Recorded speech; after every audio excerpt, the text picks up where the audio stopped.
말씀 보겠습니다. 오늘 우리에게 주시는 말씀은 잠언 27장 1절에서 10절까지의 말씀입니다. 잠언 27장 1절에서 10절까지의 말씀을 우리 한 목소리로 10절까지의 말씀을 함께 읽겠습니다. 내일 일을 자랑하지 말아라.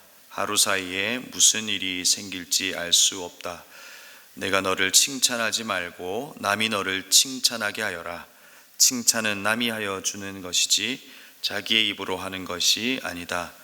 돌도 무겁고 모래도 짐이 되지만 어리석은 사람이 성가시게 구는 것은 이 두 가지보다 더 무겁다. 분노는 잔인하고 진노는 범람하는 물과 같다고 하지만 사람의 질투를 누가 당하여 낼 수 있으랴. 드러내놓고 꾸짖는 것이 숨은 사랑보다 낫다. 친구의 책망은 아파도 진심에서 나오지만 원수의 입맞춤은 거짓에서 나온다. 배부른 사람은 꿀도 지겨워하지만 배고픈 사람은 쓴 것도 달게 먹는다. 고향을 잃고 떠도는 사람은 둥지를 잃고 떠도는 새와 같다. 향유와 향료가 마음을 즐겁게 하듯이 친구의 다정한 충고가 그와 같다. 너의 친구나 너의 아버지의 친구를 저버리지 말아라. 내가 어렵다고 친척 집을 찾아다니지 말아라. 가까운 이웃이 먼 친척보다 낫다. 아멘. 토요일 새벽기도에 오신 여러분들을 주님의 이름으로 환영합니다. 오늘 여기 청년들이 함께 하고 있습니다. 매월 둘째 주 새벽을 깨우고 기도합니다. 모두가 잠들어 있는 이른 아침에 잠을 깨우고 하나님을 바라보는 연습을 함께 하는 것이죠. 여러분 오늘 함께하고 있는 이들을 위해서 기도해 주시고, 또 오늘 이 새벽 기도를 마치고 나면 간단한 식사를 하고 또 매년 하고 있는 연탄 나눔을 하러 또 처인구와 또 여주 일대로 연탄 배달을 또 떠나게 됩니다. 기도해 주시고 응원해 주시면 좋겠습니다. 여러분 계속해서 잠언을 묵상하고 있습니다. 잠언을 묵상하면서 아주 직설적이고 까칠한 할머니의 잔소리를 듣는 것 같습니다. 어디 하나 반박할 말이 없이 우리의 생각, 우리의 말, 우리의 태도, 우리의 관계를 지적합니다. 그런데 약간은 좀 불편하긴 하지만 그 불편함이 나를 다듬는 도구가 될 수 있기에 귀 기울여야 하겠다 하는 생각을 하게 됩니다. 여러분 오늘 본문은 하나님 나라 큐티책 개설을 보면 친구와의 관계에 관한 지혜들이다 라고 소개하고 있습니다. 그래서 여러분에게 묻고 싶습니다. 친구가 뭘까 하는 겁니다. 여러분에게 생각하는 친구는 뭐냐 하는 것이죠. 누구에게 물었더니 어떤 우리 청년 중에 한 사람이 이렇게 이야기하더라고요. 나랑 같이 놀아줄 수 있는 사람, 친구라고 이야기했습니다. 또 어떤 사람은 온 세상이 내 곁을 떠났을 때 나를 찾아오는 사람, 친구라고 이야기합니다. 또 어떤 사람은요, 친구에 대해서 이렇게 또 적어 놓은 게 있더라고요. 친구가 하수구에 빠졌을 때 추위를 걱정하며 맨홀 뚜껑을 닫아줄 수 있는 사람, 이런 게 친구라고 이야기하더라고요. 웃으라고 한 이야기인데 여러분 이 새벽에 웃지 않는 건 여러분 분명 여러분의 마음이 강팍할지도 모릅니다. 하나님께서 여러분의 마음을 기경해 주실 줄로 믿습니다.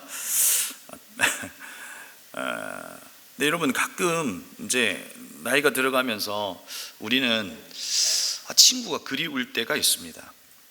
저도 작년에 38년 만에 친구와 연락이 닿았습니다. 유치원을 함께 다녔던 친구인데 그 친구가 어느 날 사라졌습니다. 그 친구가 7살 때 이 등원을 할 때 트럭에 교통사고를 당했고요. 그리고 그 이후에 이 친구의 소식을 알지 못했습니다. 그러니까 작년에 이 친구와 연락이 닿고 통화를 하면서 알게 된 겁니다. 이 친구가 큰 사고를 만나고 어머니는 이 친구를 살리기 위해서 부산으로 이사를 가게 된 거죠.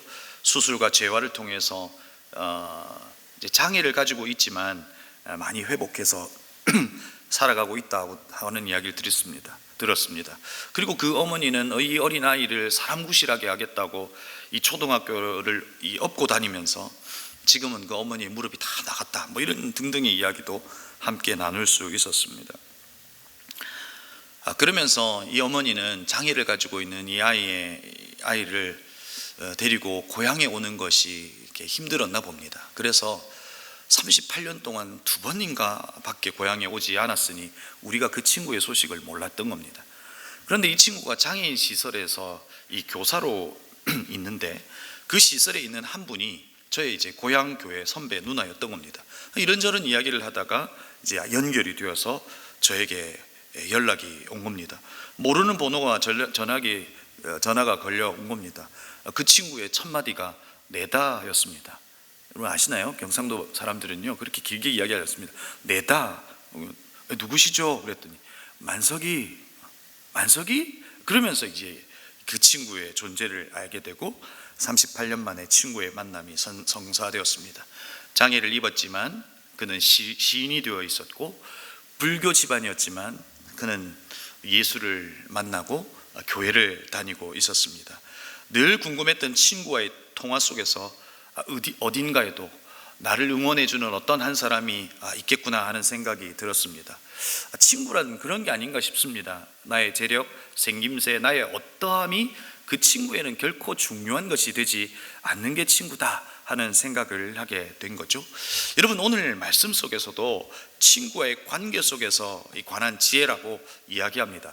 그 첫 번째 지혜가 뭐냐면 자랑하지 마라라는 겁니다. 내일 일을 자랑하지 말아라 라고 이야기하죠. 그런데 여러분, 저는 이 첫 부분을 읽으면서 한참을 머물렀습니다. 한참을 생각한 겁니다. 자랑할 내일이 있나 하는 생각을 하게 된 거죠. 내일이 되면 키가 클 것이다 라고 하는 확정적인 내일에 대한 사실이 나에게 있다면 그 사실의 근거에서 내가 자랑할 수 있을 것 같고, 또 내일에 집값이 오를 거야 라고 자랑할 이유가 있다면, 근데 저에게는 집은 천국밖에 없으니 이 자랑할 것이 없는데 하는 생각이 든 겁니다. 특별히 이 청년의 시절을 보내고 있는 이들 속에서 내일에 대하여 자랑할 것이 있을까 하는 생각도 드는 겁니다. 이 사회의 양극화, 불평등 속에서 내일을 꿈꿀 수 없는 시대를 살아가는 이들에게 내일을 자랑할 수 있을까 하는 생각이 든 거죠. 그런데 여러분, 만약에 내일을 자랑하는 이가 있다면 그 내일을 자랑하는 근거가 뭘까요? 그건 바로 나라는 것입니다. 나의 가능성이 내일을 자랑할 이유가 될 수 있을 거다 하는 겁니다. 그래서 오늘 이 말씀을 좀 풀어 말하면 어떻게 말할 수 있을까요? 네가 내일의 가능성이라고 말하지 말아라, 이렇게 바꾸어 말할 수도 있을 것 같고요, 네가 내일이라고 말하지 말아라 라고 이야기할 수도 있을 것 같습니다. 그런데 여러분, 오늘 성경은 분명합니다. 내일에 대한 소유권은 누구에 있다고 이야기합니까? 성경 전체에서 보면 내일에 대한 소유권은 누구에 있다고 이야기하는 거냐 하는 것입니다. 여러분, 예수님께서 말씀하셨어요. 마태복음 6장 34절에 그러므로 내일 일을 위하여 염려하지 말라. 내일 일은 내일이 염려할 것이요 한날의 괴로움은 그날로 족하니라. 여러분, 내일 일은 내일이 염려할 것이다 라고 이야기하고 있어요. 여러분, 여기에서 말하는 내일이라고 하는 것이 누구냐는 거예요. 무엇이냐는 겁니다. 바로 내일은 내일의 주인이신 하나님이라는 것입니다. 그러기에 내일에 대한 염려는 하나님의 주권을 넘어서는 교만일 수 있다는 이야기를 말하고 있는 거죠. 잠언도 동일합니다. 내일 일을 자랑하지 말아라. 하루 사이에 무슨 일이 생길지 알 수 없다라고 오늘 1절은 이야기하고 있죠. 이 말의 의미 또한 하루 사이에 어떤 일이 일어날지 모르니 자랑하지 말아라 라고 하는 이야기이기도 하고요. 또 우리는 잠언을 읽고 있으면서 무엇을 생각해야 합니까? 여러분, 잠언이라고 하는 성경은 인간과 인간 사이의 교훈을 이야기하고 있는 책이 아닙니다. 인간과 인간 사이의 교훈을 뛰어넘는 하나님과 연결하여 우리는 설명해야 합니다. 여러분, 이 표현 속에는 어떤 또 해석이 있을 수 있습니까? 하나님에게 있어서 하루라고 하는 시간 속에서 하나님은 많은 일을 하실 수 있는 분이시라는 겁니다. 우리는 내일을 걱정하고 또는 자랑하지만 하나님은 하루 사이에 많은 일을 하실 수 있음을 인정하라는 겁니다. 자랑과 염려 모두 그 주도권은 누구에게 있습니까? 내가 가지고 있습니다. 그런데 여러분, 우리의 인생의 주인이신 하나님께 그 주도권을 이양하라는 것입니다. 여러분, 오늘 이곳에 새벽에 여러분 기도하러 오셨습니다. 여러분, 하나님의 자녀의 가장 탁월한 하나님의 자녀의 모습은 어떤 모습입니까? 바로 그 아버지에게 자기의 무거운 짐을 위탁해버리는 것이 자녀의 가장 탁월한 모습입니다. 여러분, 내일 일을 자랑하지 말라 하는 것은 바로 내일의 주인이신 그 하나님께 여러분의 인생과 여러분의 수고하고 무거운 짐을 위탁하고 맡기라는 겁니다. 그것은 하나님에 대한 신뢰이고 하나님이 누구신지에 대한 그 확신에 대한 고백일 수 있다는 겁니다. 그럴 때 내일 일을 자랑하며 살아가는 것이 아니라 내일을 기대하며 살아갈 수 있다는 겁니다. 내일에 대한 가능성이 나에게 있는 것이 아니라 하나님께 있기 때문에 우리는 불확실한 내일을 위에 바라보며 살아가고 있지만 내일의 가능성은 하나님에게 있기에 내일을 기대할 수 있다는 겁니다. 사랑하는 청년 여러분, 사랑하는 성도 여러분, 내일이 여러분에게 기대일 수 있기를 바랍니다. 내일의 주도권이 나에게 있다면 기대할 수 없을지 모릅니다. 그러나 내일의 주인이신 하나님이 내일의 주인이시라면 우리는 그 내일을 기대할 수 있다는 겁니다. 친구와의 관계, 우리의 모든 관계 속에서 나의 내일을 자랑하는 것이 아니라 내일의 주인이신 하나님을 자랑할 수 있다는 것이죠. 바울이 빌립보서 3장에서 고백하죠. 또한 모든 것을 해로 여김은 내 주 그리스도 예수를 아는 지식이 가장 고상함을 인함이라. 내가 그를 위하여 모든 것을 잃어버리고 배설물로 여김은 그리스도를 얻고라고 빌립보서에서 고백합니다. 여러분, 이 고백 속에서 무엇이 담겨져 있습니까? 그리스도가 나의 everything이라는 겁니다. 그리고 그 외의 모든 것은 nothing이라는 겁니다. 그리스도 외에 자랑할 것이 없다라고 고백하고 있는 겁니다. 여러분, 오늘 이 자랑이라고 하는 이 히브리 단어는 할랄입니다. 우리가 알고 있는 이 할렐루야와 같이 쓰이는 이 말입니다. 여러분, 노래하다, 찬양하다라고 하는 이 말이 오늘 이 단어의 자랑이라고 하는 표현입니다. 여러분, 오늘 이것을 바꾸어 말하면 어떻게 말할 수 있습니까? 우리가 하나님을 노래하고 하나님을 찬양하면 그 하나님이 우리의 내일이 되어 주실 수 있다 하는 겁니다. 하나님을 노래하고 하나님이 내일의 주인이시라고 하는 분명한 고백 가운데 하나님은 우리의 내일이 되어 주실 수 있다는 겁니다. 여러분, 이것에 대한 확정, 이것에 대한 확신이 저와 여러분에게 있기를 바랍니다. 그럴 때 내일은 절대 불확실한 내일이 아니라 가장 확실한 내일일 수 있다는 겁니다.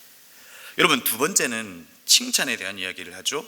남이 너를 칭찬하게 하여라 라고 말하죠.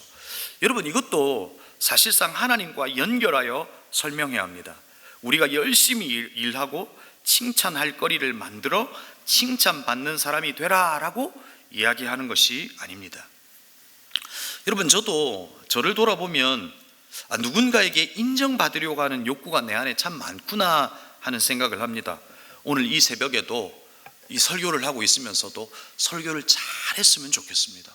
그러면서 여러분, 여기서 있는 분들이 은혜 많이 받았다고 막 인정해주고 이런 설교가 어디 있겠습니까? 막 칭찬해주고 막 이런 일이 벌어졌으면 좋겠습니다. 제 안에도 그 인정 욕구가 있더라는 거죠. 그러나 칭찬받기 위해 우리의 애쓰는 모습 속에서 남이 알지 못하는 내가 있습니다. 인정받으려고 칭찬받으려고 하는 그 속에는 힘든 몸부림이 있다는 것을 알게 되죠. 오늘 성경에서 칭찬하게 하여라, 남이 너를 칭찬하게 하여라 라고 하는 것은 칭찬거리를 만들어라, 인정받을 무언가를 받기 위해서 탁월해져라 이런 이야기가 아니라는 겁니다. 여러분, 오늘 어떻게 하면 칭찬받을 수 있냐는 겁니다. 하나님께 붙어 있을 때라는 겁니다. 하나님께 붙어 있을 때 하나님의 아름다움이 마치 감출 수 없는 향기처럼 우리에게 드러난다는 겁니다. 오히려 그럴 때 디모데에게 사도행전은 이렇게 소개하죠. 디모데는 루스드라와 이고디온에 있는 형제들에게 칭찬받는 자니, 그에게 칭찬할 수 있는 어떤 이유가 있었을는지도 모르지만 하나님께 가장 가까이 있었던 그가 감출 수 없는 향기로 그의 삶에 드러날 때 그는 누군가로부터 칭찬받는 이가 되었다는 겁니다. 디모데를 향한 그 칭찬은 한 사람을 향한 칭찬이 아니라 하나님을 인정하고 하나님을 노래하는 이유가 그 한 사람으로부터 가능할 수 있게 될 수 있다, 이렇게 말할 수도 있는 겁니다.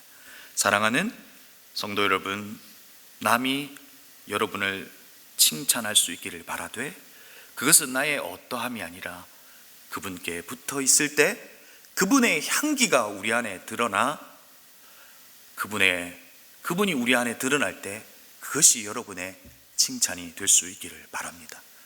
아멘이시죠? 또 세 번째는 5절에 참 재미있는 말을 하고 있죠.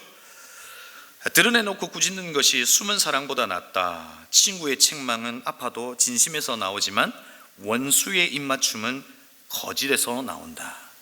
여러분, 저는 오늘 이 말씀을 읽으면서 한 사람이 생각이 났어요. 그게 누구냐면 바로 다윗이라고 하는 사람입니다. 여러분, 다윗은 자기 아들의 죄에 대하여 꾸짖지 않았다라고 성경은 기록되어 있습니다. 사실상 압살롬과 그의 아들들의 모습은 그 아버지가 결정했다, 이렇게 말할 수도 있습니다. 여러분, 그 아들에게 해야 될 아버지의 선택은 무엇이었습니까? 죄 앞에서는 명확해지는 겁니다. 죄 앞에서는 명확하게 꾸짖는 것이 그 아이를 자유롭게 할 수 있는 겁니다. 저는 가끔 부모님들을 관찰하게 됩니다. 저도 관찰하고요. 어떤 아이가 분노가 있습니다. 그런데 그 부모님을 가만히 보면 너무나 인격적입니다. 그런데 아이에게 화가 있습니다. 왜 그럴까 생각해 보면 그 부모님은 인격적입니다. 그런데 명확하지 않습니다. 그래서 아이는 갈등하는 겁니다. 그 갈등의 표현 속에서 분노로 드러나는 모습들이 있다는 것을 알게 된 겁니다. 죄에 대하여는 분명해야 합니다. 친구의 관계 속에서도 진짜 좋은 친구는 나의 부족한 부분을 꾸짖을 수 있는 친구가 좋은 친구라는 겁니다. 사랑하는 성도 여러분, 여러분의 주변에 그와 같은 친구가 있기를 바랍니다. 내 귓가에 누군가가 전해주는 말은 내가 듣기 좋아하는 말입니다. 여러분, 한 주간의 여러분의 삶을 돌아보면서 여러분에게 어떤 말이 들려왔는지를 한번 생각해 보십시오. 누군가가 나에게 들어와서 아파트 값에 대한 이야기를 했다면 여러분은 그것에 대한 관심이 있는 사람입니다.